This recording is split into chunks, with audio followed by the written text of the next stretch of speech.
আসসালামু আলাইকুম রহমতুল্লাহি ওবারাকাতুহু। সুপ্রদিনী ভাই বোনেরা, মোনাজাত করার নিয়ম গুরুত্বপূর্ণ একটি বিষয়। শুরুতে কি পড়বেন আমরা অনেকে জানি না, মাঝে কি পড়তে হয় আমরা অনেকে জানি না, শেষে কি পড়বেন তাও আমরা অনেকে জানি না। সুপ্রিয় দর্শক, আমরা সবাই দোয়া এবং আমল করে থাকি এবং দোয়া আমলের পরে মোনাজাত করি, কিন্তু হয়তো আমাদের অনেকের দোয়া কবুল হয়, আবার অনেকের দোয়া কবুল হয় না।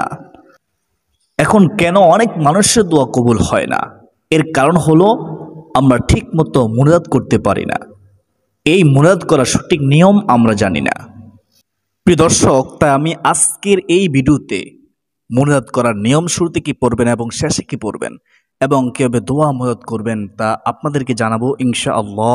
খুব সহজে জানতে পারবেন। ভিডিওটি অত্যন্ত গুরুত্বপূর্ণ, তাই ভিডিওটি শুরু থেকে শেষ পর্যন্ত দেখার অনুরোধ করছি।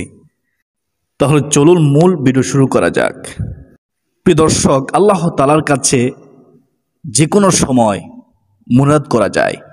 আপনি চাইলে দিনে অথবা রাতে, দাঁড়ানো অবস্থায় অথবা শুয়ে অথবা বসে, অজু করে অথবা অজু ছাড়াও, এমনকি গোসল ফরজ এমন অবস্থায়ও বা নারীদের ঋতু অবস্থায়ও দোয়া করতে পারবেন, কোনো সমস্যা নেই। তবে ফরজ নামাজের পর পরই মুনাজাত করবেন না। আগে কিছু সুন্নতে জিকির করে এরপরে ইচ্ছা হলে একাকী মুনাজাত করতে পারেন, অথবা ফরজ সুন্নত সব নামাজ শেষ করে এরপরেও মুনাজাত করতে পারেন। উল্লেখ্য, অনেকে মনে করেন নামাজের পরে মুনাজাত অবশ্যই করতেই হবে। এটা ঠিক না। নামাজের পরে আপনার ইচ্ছা হলে আপনি মুনাজাত করবেন, না হলে করবেন না। এটা আপনার ইচ্ছা, সেটা আপনার একান্ত ইচ্ছা।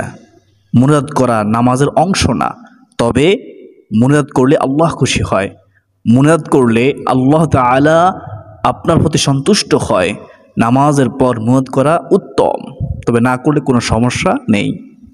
তবে মনে রাখবেন, ভালো হচ্ছে নামাজের পরে দোয়া, দুরুদ, জিকির, আজকার, তাসবিহ, তাহলিল এবং আপনার প্রতিদিনের আমল করার পরে যদি আপনি মুনাজাত করেন তাহলে উত্তম, ভালো হবে। তবে মুনাজাতকে কেউ নামাজের অংশ মনে করবেন না। অনেকে মনে করে মুনাজাত না করলে তো নামাজই হবে না। সুপ্রিয় দর্শক, সালাম ফেরানোর মাধ্যমে নামাজ শেষ হয়ে যায়। অজু অবস্থায় পশ্চিম দিকে ফিরে দোয়া করা মুস্তাহাব বা উত্তম, তবে এটা জরুরি নয়। অজু ছাড়া অন্য দিকে ফিরেও মুনাজাত করা যাবে। মুনাজাতে 2 হাত তোলা মুস্তাহাব। আল্লাহ তাআলা এটা পছন্দ করে যে মানুষ ভিক্ষুকের মতো তার দরবারে বিনীতভাবে হাত তুলে দোয়া করবে। এইভাবে দোয়া করলে সেটা আল্লাহ তাআলা কবুল করে নেন। সুবহানাল্লাহ। হযরত সালমান আল ফারসি রাদিয়াল্লাহু তাআলা আনহু থেকে বর্ণিত, তিনি বলেন, রাসূলুল্লাহ সাল্লাল্লাহু আলাইহি ওয়াসাল্লাম বলেছেন, রাহমাতুল লিল আলামিন নবীজি বলেছেন, তোমাদের রব লজ্জাশীল ও দানশীল। সুবহানাল্লাহ। তার বান্দা যখন তার নিকট 2 হাত তুলে দোয়া প্রার্থনা করে, মুনাজাত করে, তখন তিনি খালি হাতে ফিরিয়ে দিতে লজ্জাবোধ করেন। সুবহানাল্লাহ। হাত তুললে হাত ফিরিয়ে দিতে লজ্জাবোধ করেন। কেমন রব! আল্লাহু আকবার। আমরা বেশি বেশি দোয়া করব, মুনাজাত করব ইনশাআল্লাহ। মুসনাদ আহমদ শরীফ, তিরমিজি শরীফ, আবু দাউদ শরীফের মধ্যে এই হাদিসটি রয়েছে। প্রিয় দর্শক, মুনাজাত করার আরেকটি গুরুত্বপূর্ণ পদ্ধতি হলো মুনাজাত করতে হবে বিনীতভাবে, নিচু স্বরে, মন দৃঢ় আশা নিয়ে, দৃঢ় বিশ্বাস নিয়ে যে আমার আল্লাহ, আমার মহান রব সব কিছু করতে পারেন, সব কিছু তিনার পক্ষে সম্ভব, সব কিছুর মালিক তিনি আল্লাহ, আর তিনি অবশ্যই আমাদের দোয়া কবুল করবেন। আল্লাহ তাআলা দরবারে কোনো কিছুর অভাব নয়। আমরা চাইতে জানি না, এজন্য আমরা পাই না। আমরা হতাশ হব না, মনে বড় আশা নিয়ে, দৃঢ় একিন নিয়ে, বিশ্বাস নিয়ে দোয়া করব ইনশাআল্লাহ।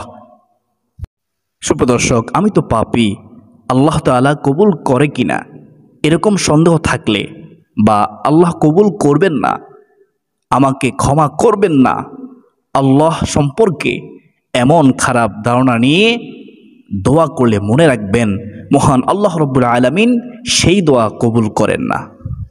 বান্দা যতই পাপী হোক, সে আন্তরিক তওবা করে জান্নাতুল ফেরদাউসের আশা রেখেই দোয়া করবে। জান্নাতুল ফেরদাউসের আশা রেখেই দোয়া করবে ইনশাআল্লাহ। বিপদ যত বড়ই হোক, আল্লাহ সব ইচ্ছা পূরণ করতে পারেন, এই আশা নিয়েই দোয়া করতে হবে। আর যেই দোয়া করা হচ্ছে সেই দিকে মনোযোগ রেখে বুঝে আল্লাহর কাছে চাইতে হবে।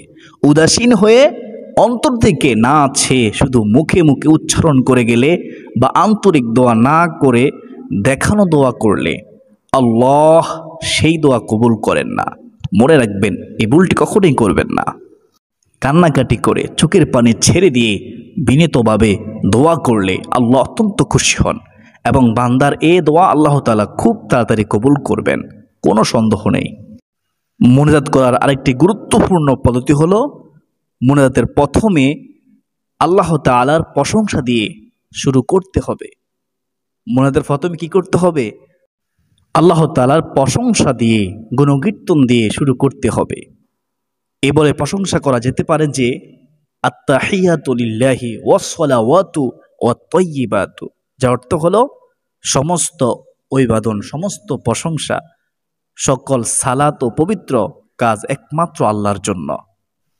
অথবা মুনাজাতের শুরুতে এটা বলে আল্লাহর প্রশংসা করা যাবে যে আলহামদুলিল্লাহি রব্বিল আলামিন, যার অর্থ হলো সমস্ত প্রশংসা আল্লাহর জন্য যিনি জগৎসমূহের প্রতিপালক। আলহামদুলিল্লাহি রব্বিল আলামিন। প্রিয় দর্শক, এরকম যে কোনো এক বা একাধিক বা এরকম আল্লাহর প্রশংসা মূলক অন্য বাক্য বলা যাবে মুনাজাতের শুরুতে, আর এটা বলা খুবই প্রয়োজনমূলক একটি কাজ মুনাজাতের জন্য। প্রিয় দর্শক, মুনাজাতের আরেকটি গুরুত্বপূর্ণ পদ্ধতি হলো আল্লাহর প্রশংসা পরে রাসূল সাল্লাল্লাহু আলাইহি সাল্লামের প্রতি দুরূদ শরীফ পড়তে হবে।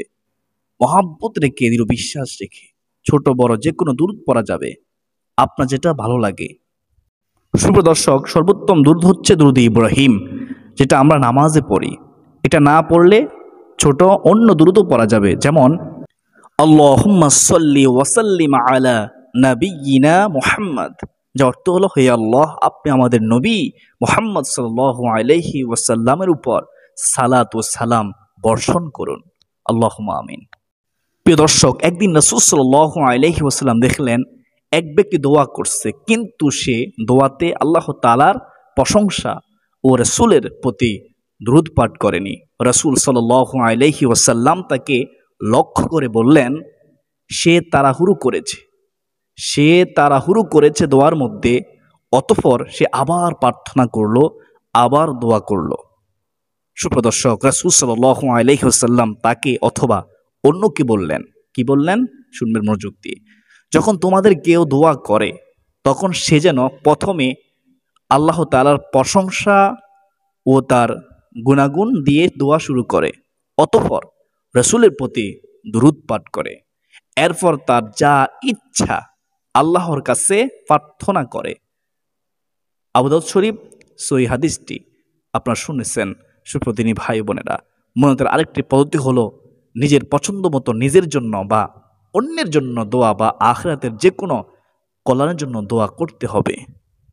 আল্লাহুম্মা আতিনা ফিদ দুনিয়া হাসানাতাও ওয়া ফিল আখিরাতি হাসানাতাও ওয়া কিনা আযাবান নার, যার অর্থ হলো হে আল্লাহ, আমাদেরকে দুনিয়ার জীবনে কল্যাণ দাও এবং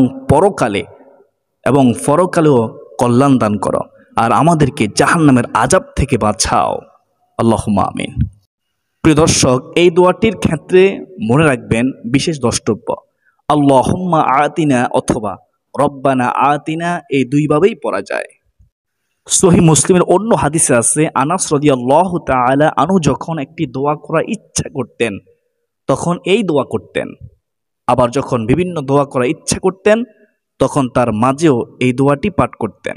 সহিহ বুখারী, মুসলিম শরীফ, তিরমিজি শরীফের মধ্যে হাদিসটি রয়েছে। প্রিয় দর্শক, এছাড়া জীবিত বা মৃত পিতামাতার জন্য দোয়ার মধ্যে এ দোয়া বেশি বেশি করতে হবে। রব্বির হামহুমা কামা রব্বায়ানি সগীরা, অর্থ হলো হে আল্লাহ, তুমি আমার পিতামাতার প্রতি দয়া করো যেরকম দয়া তারা আমাকে শিশু অবস্থায় করেছিল, শিশু অবস্থা আমাকে আদর যত্ন করে লালন পালন করেছিল, আল্লাহুম্মা আমিন। প্রিয় দর্শক, এখন আপনি সংক্ষেপে মুনাজাত করার নিয়মটি জেনে নিন। আপনারা যখন মুনাজাত করবেন, যখন আল্লাহর কাছে কিছু চাইবেন, তার শুরুতে আল্লাহ তাআলার প্রশংসা করার পর কয়েকবার দুরূদ শরীফ পাঠ করে নেবেন। যে দুরূদ পারেন সেটা পড়বেন। সবচেয়ে ভালো হয় দুরূদ ইব্রাহিম পড়লে। তাই কয়েকবার দুরূদ ইব্রাহিম পাঠ করার পরে আপনি আল্লাহর কাছে কাঙ্ক্ষিত বিষয় নিয়ে দোয়া করবেন, মুনাজাত করবেন। আল্লাহ তাআলার কাছে খাস দিলে, আল্লাহর কাছে মাথা নত করে কান্নাকাটি করে করে আল্লাহর কাছে দোয়া করবেন। তারপরে দোয়ার শেষেও আপনি কয়েকবার দুরূদ শরীফ পাঠ করে নেবেন। এইভাবে দোয়া করলে আপনার দোয়া নিশ্চিত কবুল হবে ইনশাআল্লাহ। প্রথম প্রশংসা করবেন, মাঝে নিজের জন্য, অপরের জন্য, সারা বিশ্বের মুসলমানের জন্য, কবরবাসীর জন্য, মা বাবার জন্য, সকলের জন্য দোয়া করবেন। শেষে আবার দুরূদ শরীফ পড়ে মুনাজাত শেষ করলে অবশ্যই আপনার দোয়া বিফলে যাবে না ইনশাআল্লাহ।